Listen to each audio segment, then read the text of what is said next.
Hello everyone, welcome to my cooking channel.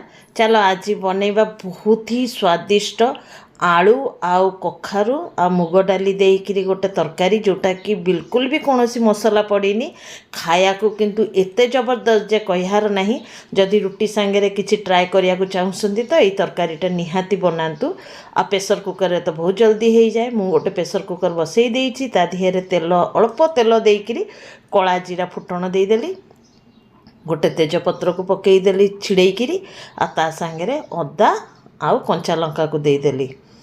एटा आमर हो गला पूरा बघरा। आ ता सांगे दीटा टमाटर को छोट छोट काटिकी देदेली। एको किछि समय भाजिला पर एठी देखंतु मु कखारू आ आलू को काटी नेइछि, भल भाव धोई धाइकी पानी रे ही रखी देइछि। तो एको किछि समय आम माने कषि नवा। कषि नेला परे एठी मु आलू आ फुलकोबी को पकई दूचे। ये तरकारीटा गाइस रुटी सांगे एते भल लगे। आ ओषा बारे तो तुम यहाँ निहाती प्रस्तुत करंतु। सेका रुटी सांगे ये तरकारी बहुत भल लगे खाया को। जमता कि गुरुवार, काली गुरुवार थिला तो मोर ओषा दिन थाए, तो मु परोटा उरोटा खाएनी, सेका रुटी बनई दिए।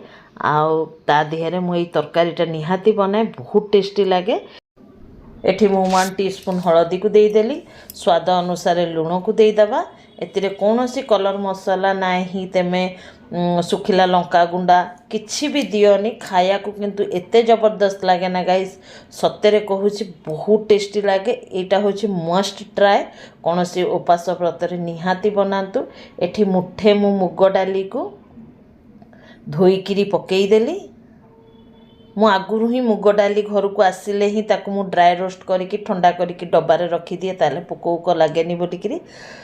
तो सही डाली को ही जदि तुम ड्राई रोस्ट न करि थाओ तो टिके नाकू ड्राई रोस्ट करिकिरी धोईकिरी मुग डालीटा पकेइबो, ताहले कोन हबो ना तरकारीर बास्नाटा बहुत भल आसे। एठी मु पानी को देई देली, टिके झोल झोल हेले रुटी सांगे खाया को बहुत भल लगे। तो एठी मु पानी को देला परे एको आमे माने 2टी हुइसिल कि प्रेसर कुकर नबा। सेइतिरे ही आलू आ कखारू सब सिझी जीव, कारण आलू मु छोट छोट काटी थिली। एटी 2 हुइसिल मारला पर प्रेसर कुकर पूरा ठंडा हैला पर मु खोलिकी तुमको देखौछि। देखंतु आलू आ कखारू भी पूरा बढ़िया भाव में सिझी भी जाइछि। आउ तार झोलर स्ट्रक्चरटा देखंतु केते बढ़िया हेइछि। खाया को देखिले ही लगुच ना माउथ वाटरिंग, बहुत टेस्टी होइथिला। तो एठी मु रुटी नहीं नेइछि आ तरकारी नहीं नेइछि। टिके नाकू भेंडी एकदम कसी कसी घरे थिला, तो ताकू टिके नाकू तेल आ चाट मसाला देइकिरी भाजी नेइछि।